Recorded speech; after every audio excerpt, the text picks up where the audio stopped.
y sacas tu conclusión en tu mente y se va y hizo esto, por esto, por esto, por esto. Y ya luego reclamamos, no preguntamos, lo acusamos.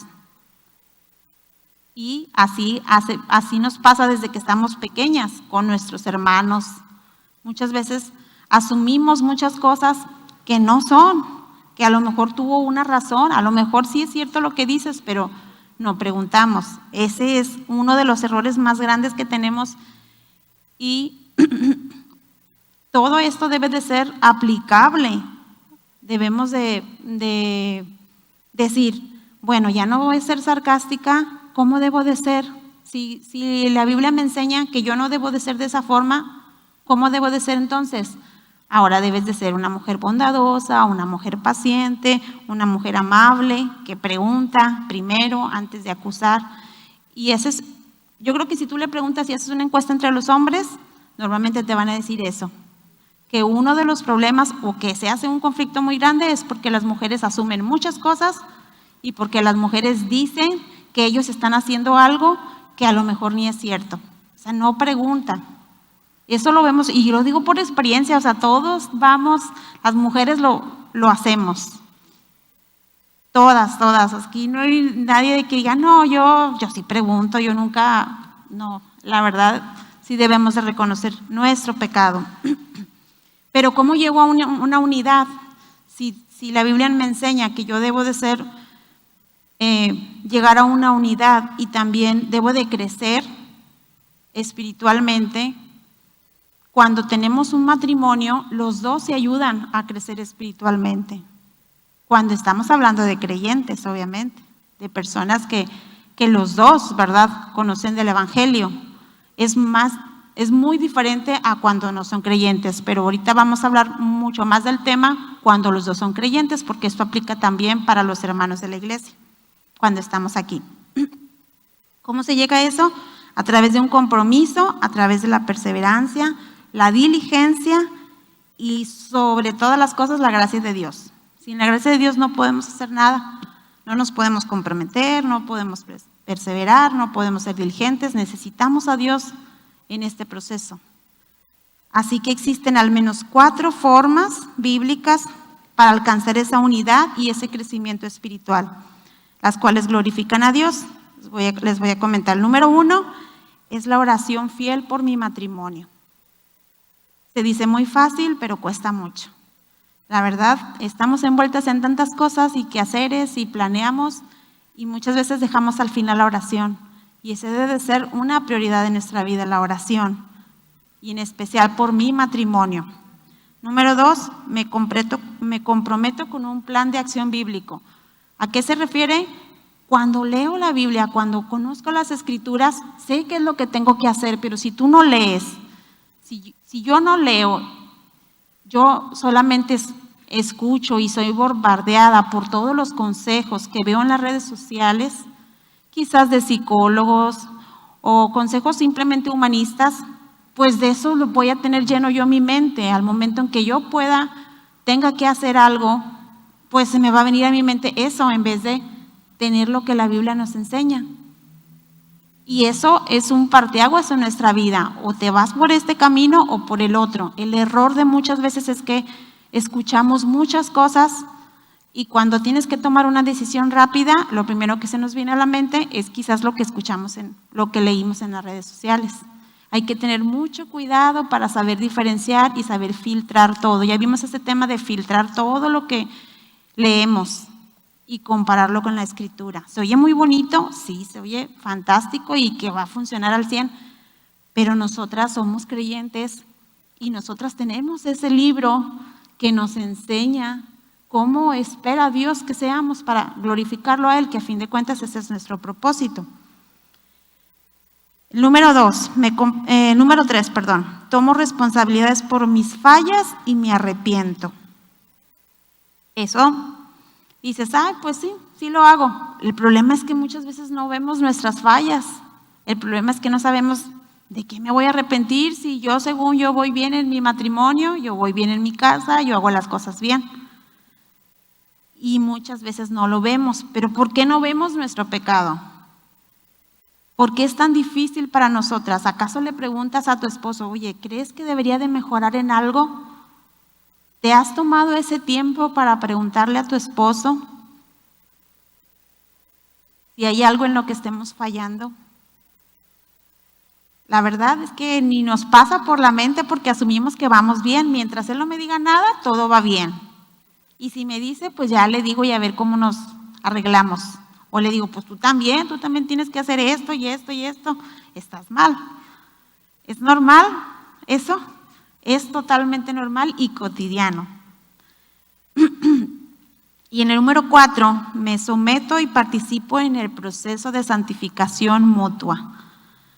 Este concepto de la santificación mutua, vamos a hablar de él más a profundidad. Pero, volviendo, si vemos el punto 3, donde dice que me arrepiento, ¿cómo voy a ver mi pecado? En Hebreos 4:12 nos dice, ciertamente la palabra de Dios es viva y poderosa y más cortante que cualquier espada de 2 filos. Penetra hasta lo más profundo del alma y del espíritu, hasta la médula de los huesos y juzga los pensamientos y las intenciones del corazón. Ahí es cuando Dios me puede convencer a través de su palabra de lo que yo estoy haciendo mal, de conocer. Muchas veces asumimos que estamos bien, pero cuando leemos, no, sí me faltó aquí, y sí hice esto mal. Bueno, ya la próxima, es lo normal. En vez de decir, estuve mal, voy y pido perdón, me arrepiento, le pido perdón a Dios y trato de cambiar y muestro fruto de arrepentimiento, que eso es el deber ser. Cuando Dios, la otra forma en la que Dios me puede ayudar es cuando Dios trae a alguien a confrontarme. Cuando aplican Mateo 18, es muy conocido por todos nosotros, Mateo 18:15, ¿verdad? Ya siempre dicen, le voy a aplicar Mateo 18, le voy a aplicar Mateo 18. Ya es algo, pero de ahí a que lo hagamos, tiene que ser algo muy grave, de plano, para poder hacerlo. Vamos a ver qué dice en Proverbios 27:6. Dice, más confiable es el amigo que hiere que el enemigo que besa. Se oye muy padre, pero todos queremos tener ese amigo confiable, ¿verdad? El que me dice mis verdades, pero ¿cómo lo recibimos? Eso es otra cosa. Y tú eres un amigo que va y le dice sus verdades a tu hermano o a tu esposo. Si es así, ese no es problema. Decirle sus errores no es ningún problema. El problema es cómo lo dices, con qué motivación lo dices. En el punto 4, donde hablamos de la santificación mutua, dice, para empezar, ¿qué es la santificación? ¿Se acuerdan que viene de lagios, que significa ser santos? Pero hay 3 tipos de santificación. Ahorita vamos a hablar de una, nada más les voy a mencionar los tipos de santificación que hay. La posicional, que es obra completamente de Dios, según vemos en 2 Tesalonicenses 2:13. Este tipo de santificación es cuando Dios te regenera. La primera vez cuando Dios te regeneró, te cambió. Esa es la santificación. Dios te santifica en ese momento. Y si nosotros, en cambio, siempre debemos dar gracias a Dios por ustedes, hermanos, amados por el Señor, porque desde el principio Dios los escogió para ser salvos mediante la obra santificadora del Espíritu y la fe que tienen en la verdad. Ahí fue cuando Dios nos santificó de manera posicional. La otra santificación es la progresiva. Esta santificación es desde que nos regeneramos hasta que estemos con Cristo, todo este proceso de vida, esta es la santificación progresiva. Estamos en ese lapso ahorita y eso es obra de Dios por su gracia, ¿verdad? Y también es obra de nosotros. Ahí depende mucho también de nosotros. Con la ayuda de Dios vamos a crecer, pero si nosotros somos negligentes, te vas a quedar siempre como bebé. Vamos a dar cuentas un día de lo que aprendemos, de lo que hacemos. Entonces es nuestra responsabilidad también. A través de la gracia de Dios, por medio de la gracia de Dios podemos lograr muchos cambios en nuestra vida para bien, un crecimiento. Y la otra tipo de santificación es la futura, que esto es una obra completamente de Dios. Esto es cuando ya Dios venga por nosotros y estemos con Él. Según Judas 1:24, dice: al único Dios, nuestro Salvador, que puede guardarlos para que no caigan y establecerlos sin tacha y con gran alegría ante su gloriosa presencia. Ahí Dios va a hacer también ese tipo de santificación con nosotros. Entonces, hablando de la progresión progresiva, que es lo que nos atañe a nosotros, es en lo que nosotros sí tenemos parte y sí tenemos que hacer, es nuestra responsabilidad. Tenemos que en 2 de Pedro 3:18, vamos a ver este ejemplo, dice: más bien crezcan en la gracia y en el conocimiento de nuestro Señor y Salvador Jesucristo. A Él sea la gloria ahora y para siempre. Amén. Si te das cuenta, este texto dice: crezcan en la gracia. Lo está diciendo de una forma imperativa. No nos está diciendo, pues mira, yo sugiero que crezcas, ¿verdad? Que leas. No, ahí nos está diciendo que crezcas. No es una opción. Tenemos que hacerlo, es nuestra responsabilidad. Es por eso que es muy importante que sepamos que no somos que Dios ya nos regeneró y ya voy a cambiar para siempre, yo ya tengo la salvación segura, así que ya no hago nada. No, también al árbol lo conoces por sus frutos y tenemos que ver, Dios tiene que ver en nosotros esos frutos. Tenemos que hacer nuestra parte, no nada más abandonarnos. Es como si tienes un bebé y ahí lo dejas y ya nunca le vas a enseñar nada y nunca va a hacer nada, no tiene responsabilidades. ¿Cómo te sientes tú cuando no haces nada? Pasar un mes, no, pues no aprendí nada este mes, no hice nada, no hice cambios en mi vida. Sabemos que tenemos que estar constantemente aprendiendo y haciendo cambios en nuestra vida. Vamos a ver 1 Corintios 14:1, también ahí dice, ese es un ejemplo: empeñense en seguir el amor y ambicionen los dones espirituales, sobre todo el de la profecía, también de forma imperativa. Empeñense en seguir el amor. O sea, y así podemos ver varios textos como ejemplos bíblicos de las cosas que Dios nos pide que hagamos, que es nuestra responsabilidad hacerlas. Pero también de esa forma es como Dios me ayuda de manera personal a yo tener que trabajar en mí, en tener esa lucha contra mí misma, porque lo que yo quiero hacer, pues, es lo de la carne y eso es lo que no edifica. Yo tengo que luchar y ir contracorriente en mi carne, en mis actitudes, en las cosas que digo, en las cosas que hago, en las cosas que los demás ven de mí. Entonces es difícil, sí, pero con la gracia de Dios se va a poder hacer. Pero vamos a hablar de la amonestación. Dice en Romanos 15:14. ¿Sí la tengo? Sí, dice: pero estoy seguro de vosotros, hermanos míos, de que vosotros mismos estáis llenos de bondad, llenos de todo conocimiento, de tal manera que podéis amonestaros los unos a los otros. Esa palabra como que nos trae mucho conflicto, ¿no? Y para las que están casadas, no tanto, porque nosotras las mujeres sí nos gusta amonestar mucho, ¿verdad? Eso se nos da, esa ni le piensas. Dice: amonestaros los unos a los otros. Ok, no necesito más, no se diga más. Tengo que decirle que está mal en esto y tengo que decirle que está mal en lo otro. Eso es muy natural y nos fluye, ¿verdad? Amonestarlos. Pero hay que ver qué significa la palabra amonestación. La palabra por sí sola significa que es una expresión de censura o reprensión. Si tú lo buscas en Google, ahí vas a encontrar el significado de esa palabra amonestación. Pero la amonestación bíblica es muy diferente. Sí se parece, pero el propósito es muy diferente. Si lo leemos, o sea, si entendemos qué es la amonestación bíblica, es decirle a alguien lo que está haciendo mal con el objeto de restaurarle en su relación con Dios. ¿Sí? Restaurarle en su relación con Dios. Cuando una persona peca, el problema lo tiene con Dios, está pecando contra Dios. Entonces tú amas a esa persona y tú lo que quieres no es vengarte, no es regañarlo, lo que quieres es que esa persona cambie para que pueda restaurar su relación con Dios. Primero, ya después, como consecuencia, saldrá beneficiado su familia, con quien vive, sus hermanos. Pero esa es nuestra motivación cuando nosotros amonestamos a alguien bíblicamente, ya sea aquí en la iglesia, ya sea con nuestro esposo, con nuestros hermanos. Creo que todos comprendemos qué significa la amonestación, ¿verdad? Es casi cuando tú aplicas Mateo 18 es porque ves a alguien que está pecando y dices, pues le voy a tener que decir, eso es una amonestación.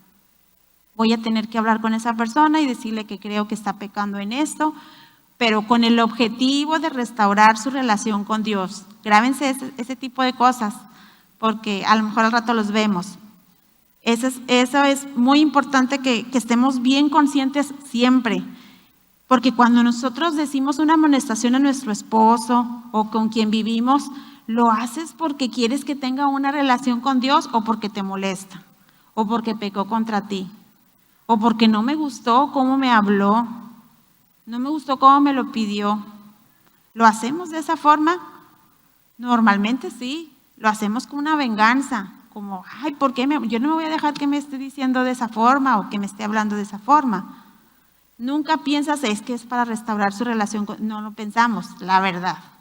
No sé si hay alguien aquí muy espiritual que diga, no, yo siempre así. Es difícil, ¿no? Pero existen reglas bíblicas también. No se trata de ir y aventar todo mi veneno y desahogarme. No, tampoco. También hay reglas bíblicas para hacer una amonestación. Vamos a ver Mateo 18:15. Ya creo que ya está de más decírselo, ¿verdad? Yo creo que ya se lo saben de memoria. Mateo 18:15. Ahí está ya. A ver, ya se me cuatrapió aquí todo. Bueno, dice, por tanto, si tu hermano, ¿ya se lo saben? Ahí pueden leerlo.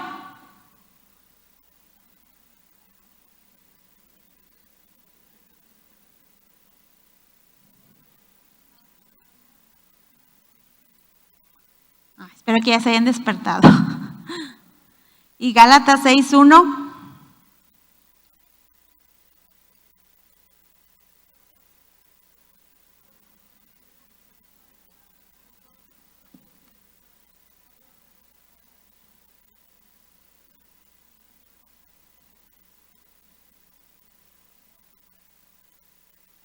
Ok, ahí sí pueden ver la aplicación, o sea que tiene un poco de parecido con Mateo 18, el objetivo, en Gálatas 6:1. ¿Cómo se hace esta amonestación? Para que una amonestación sea bíblica, se tienen que cumplir 3 requisitos. Número 1, que sea en privado. Número 2, que sea con gentileza. Y número 3, con la motivación de restaurar a tu hermano. Y eso, para empezar el primer punto, muchas mujeres no lo hacemos en privado.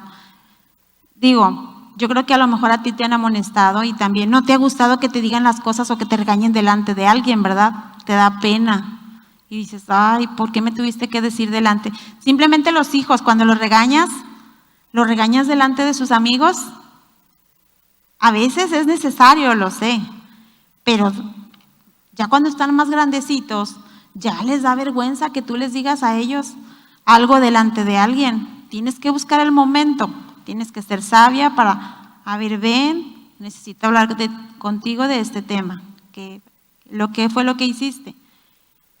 Pero cometemos el error de que nosotros andamos tan apuradas en nuestras cosas que ahorita se lo suelto, porque luego se me olvida. O ahorita que traigo el coraje, porque si no, no se me va a quitar. Y es muy complicado a veces buscar el momento. Y no lo hacemos en privado y lo decimos a nuestro esposo, delante de nuestros hijos. Eso, lejos de que tú digas, es que va a dañar su imagen, su autoridad. Quizás sí, pero lo más importante es que tú no estás siendo una mujer bíblica, una mujer que tú también vas a dar cuenta de lo que decimos, no nada más en ese momento. No hay que pensar que él es el que está mal, yo también estoy mal porque no lo estoy diciendo en privado. Y ese es uno de los errores primeros que cometemos cuando aplicamos Mateo 18, hacemos una amonestación. ¿Cómo decimos? ¿Con gentileza o lo decimos enojadas? Muchas veces, si tu esposo hace algo que no te gustó, vamos a suponer que algo que aplique más o menos con todas. Yo no sé si aplica bien con todas. Por ejemplo, no sacaste el bote de la basura. O sea, y te tocaba sacar el bote de la basura, vamos a suponer. Póngale ustedes algo muy común con lo que ustedes batallan con ese conflicto con su esposo. ¿Cómo le dices? Piensa en eso. ¿Cómo le dices? ¿Por qué no sacaste el bote de la basura? ¿Así? ¿O cómo se lo dice? ¿O lo ignoran? No, pues esta vez yo lo saco, no hay ningún problema. Prefieren pasar por alto la ofensa. ¿Cómo se lo dicen? Sean honestas. De manera o gentilmente, mi amor, pues como no sacaste la basura, la saqué yo, ¿verdad? Pero no hay problema. Hasta hipócrita suena, ¿no? O sea, ¿cómo se lo decimos? O sea, las cosas más triviales y las cosas cotidianas, las que vivimos al diario, ¿cómo lo hacemos?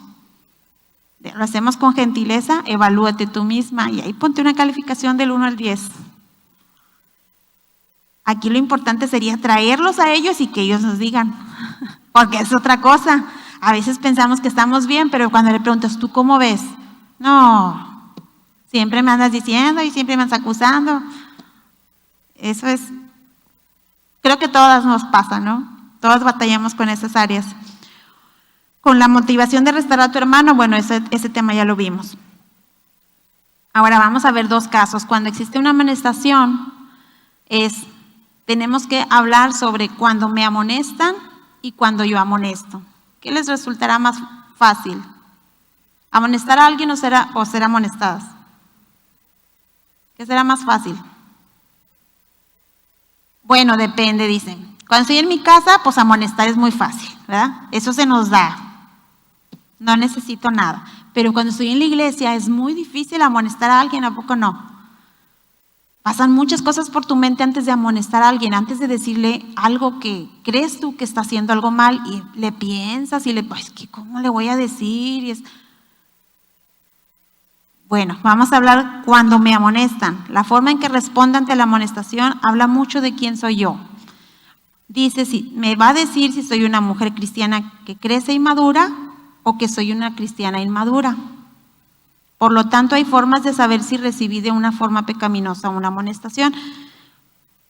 Voy a mencionarles 4 puntos de saber si cometiste un pecado cuando tú fuiste amonestada. Número 1, alguien te dice algo malo, no sé, te enojas y arremetes contra la persona. Esto es típico, ¿no? Lo más básico y lo primero que se viene a nuestra mente. Achis, ¿por qué me estás diciendo eso? No, pero tú también hiciste esto y lo otro y lo otro y lo otro. Piensa en un caso que te hayan aplicado en Mateo 18 o que te hayan hecho una amonestación, ya sea tu esposo o tu hijo. ¿Cómo reaccionaste? ¿Qué fue lo primero que se vino a tu mente? ¿Te enojaste? ¿Cómo lo recibiste?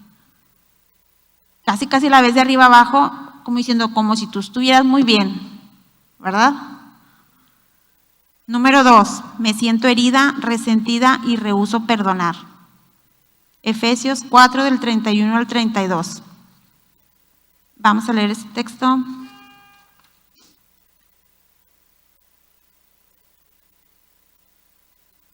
Viendo si ya se las habían puesto, pero todavía no. Dice, quítense de vosotras toda amargura, enojo, ira, gritería y maledicencia y toda malicia. Yo resaltaría ahí donde dice gritería, porque es bien conocido que nosotras mujeres, oye, ya gritas, y hasta casi, ojalá que estuvieran cerradas las ventanas, siempre las ventanas de mi casa, porque ya mi vecina sabe que ya regañé al niño, o que ya me enojé, o que bajen ya a comer, o sea, ¿a poco no les pasa eso? Digo, a mí me pasa bien seguido. Ahorita a veces ya con mensaje mejor, bajen a comer, a que no se den cuenta. Aquí está mi hija de testigo de que digo es cierto. Creo que muchas batallamos ahí en eso de la gritería. Aunque andemos roncas y todo, o sea, no toleramos así, no aguantamos mucho estarnos quietas, tranquilas y hablar gentilmente, amablemente, bondadosamente. Es muy complicado. Me siento herida, entonces me enfoco en las cosas malas que él hace. Leamos Mateo 7:5.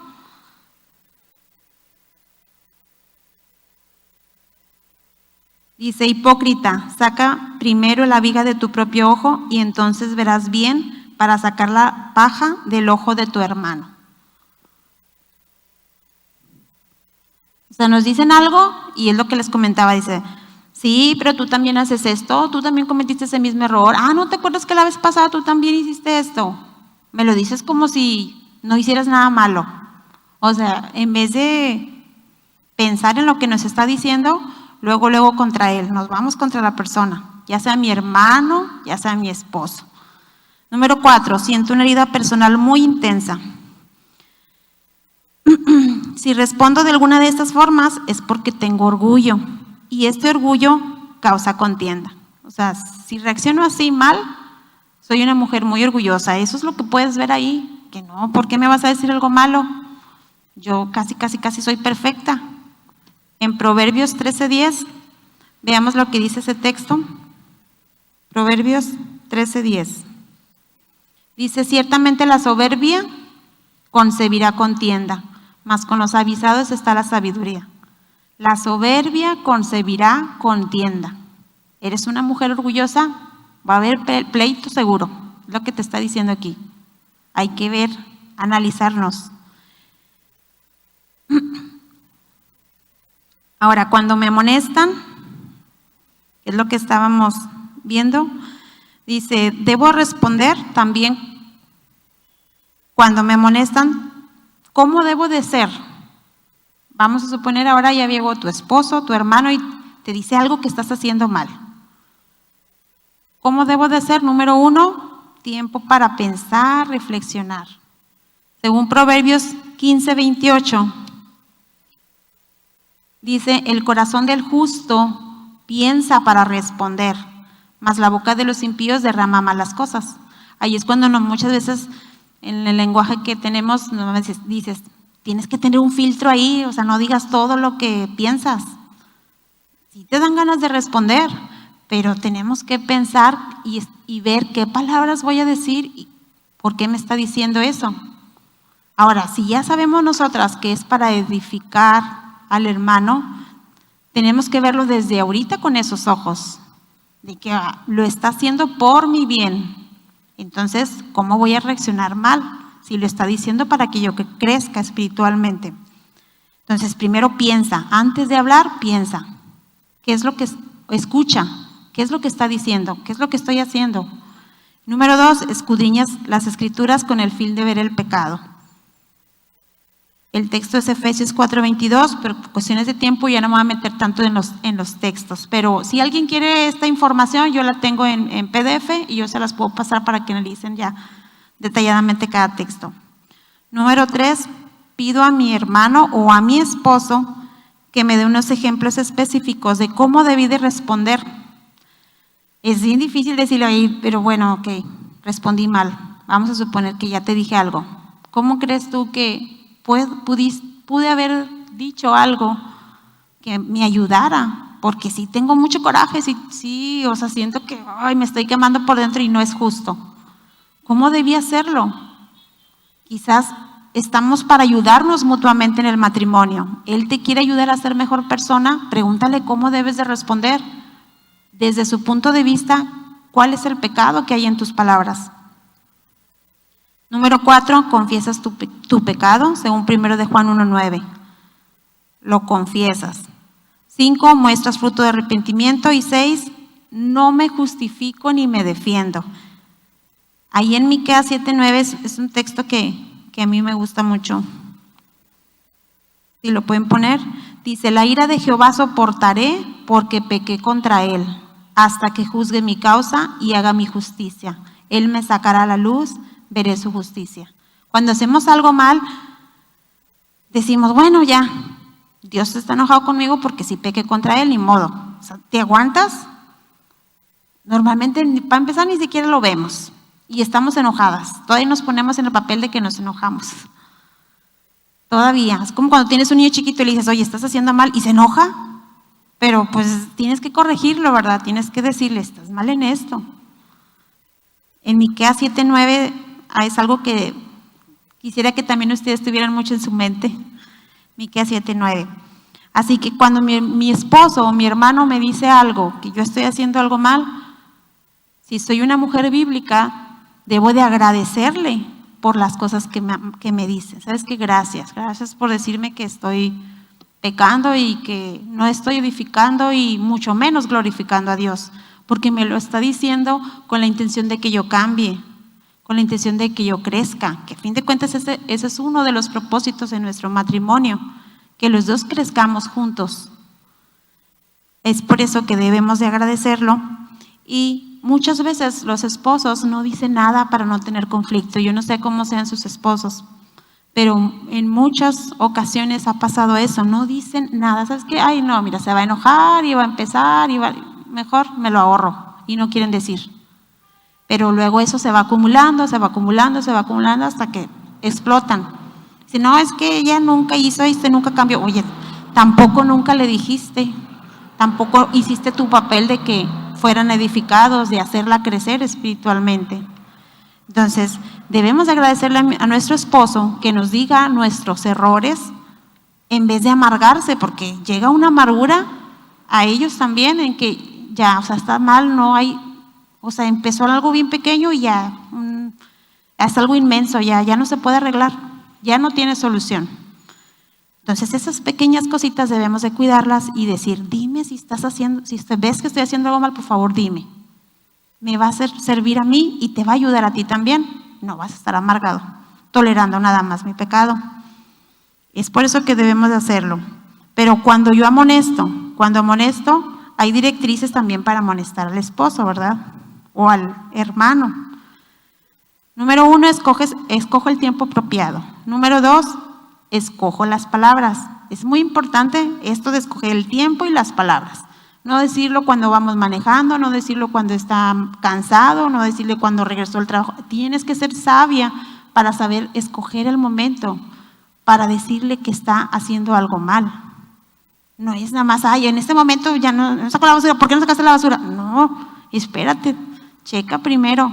Si tu fin es que él cambie, tienes que ver la manera que él lo haga. No a través de regañadientes y estar ahí como cuchillito de palo, no, tienes que buscar la forma, las palabras, el consuelo al corregir. También decirle, pues sí, que gracias por ayudarme, por ejemplo, gracias por ayudarme con lavando los platos y esto y lo otro. Sé que te esfuerzas, sé que estás haciendo bien. Nada más sí me sentí mal porque pues boté la basura ahí, se quedó y pues lo puedo recoger. O sea, la forma de decir las cosas dice mucho. Y lo ayudas mucho a él, a que él también considere lo que estás diciendo, si no, está loca y se va. Es muy fácil que pase eso.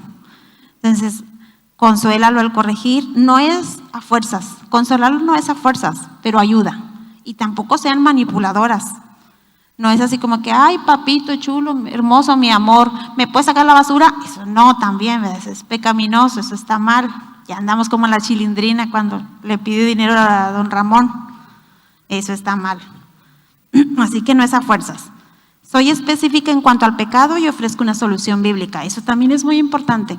Tú vas a señalar algo y también tienes que decirle, yo creo que deberías y estaría bien que consideraras hacerlo de esta forma.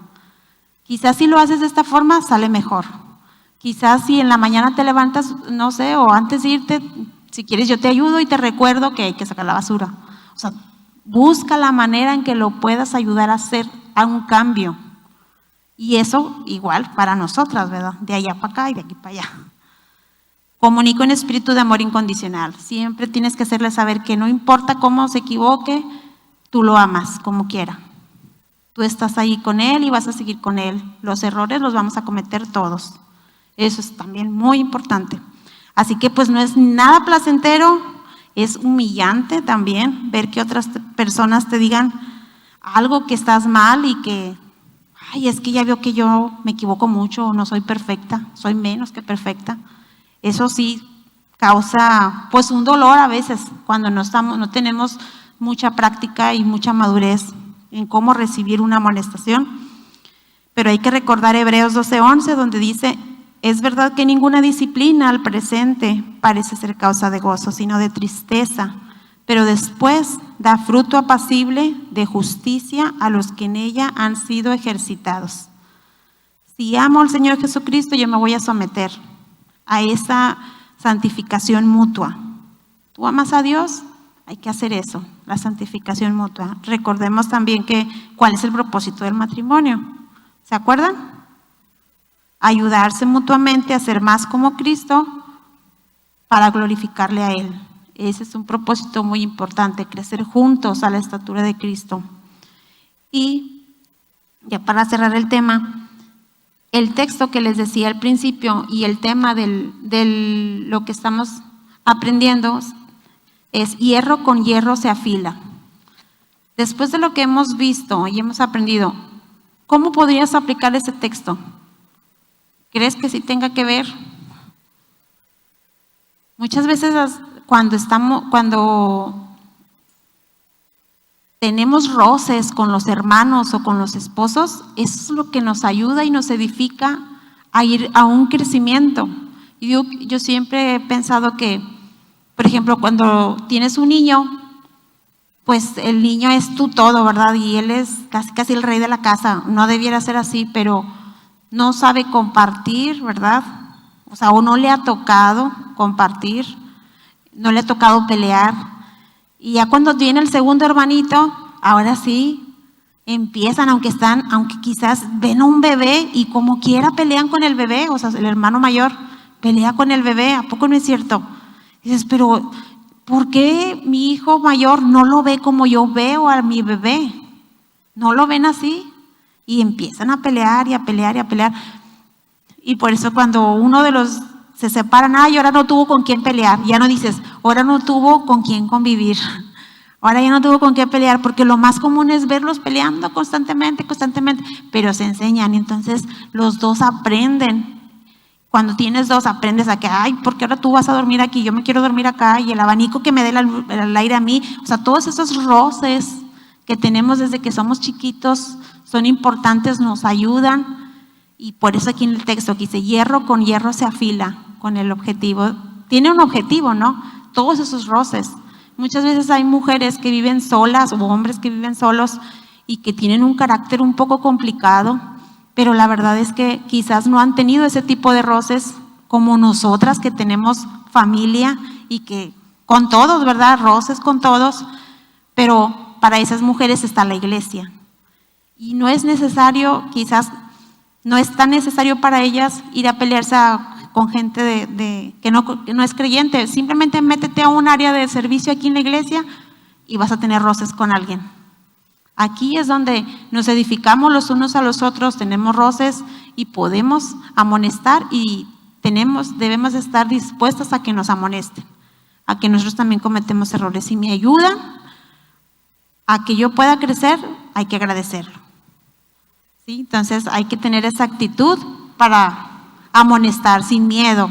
¿Amas a tu hermano? Dile lo que piensas tú que está mal. Que sea algo más común, no lo veas con Mateo 18, toda la iglesia se va a enterar. No, es entre tú y esa persona. Veámoslo como algo cotidiano, algo normal, algo que nos va a ayudar. Entonces vamos a orar y a darle gracias a Dios por esta palabra y que nos enseñe también a nosotros a aplicarla, ¿sí? Gracias, Señor, porque sabemos que tenemos muchas áreas y muchas cosas que mejorar. Sabemos que por tu gracia podemos hacerlo, porque tú nos enseñas, porque cada día a través de lo que vivimos con nuestros hermanos podemos aprender, y danos ese espíritu enseñable también, de que nos digan nuestros errores. Esa madurez la queremos encontrar, pero sé que tengo algunas reglas que hacer, que cumplir, y todo sea para glorificarte a ti, Señor. Que mi esposo sea beneficiado, que también mi familia sea beneficiada y la iglesia. Gracias, Señor. Amén.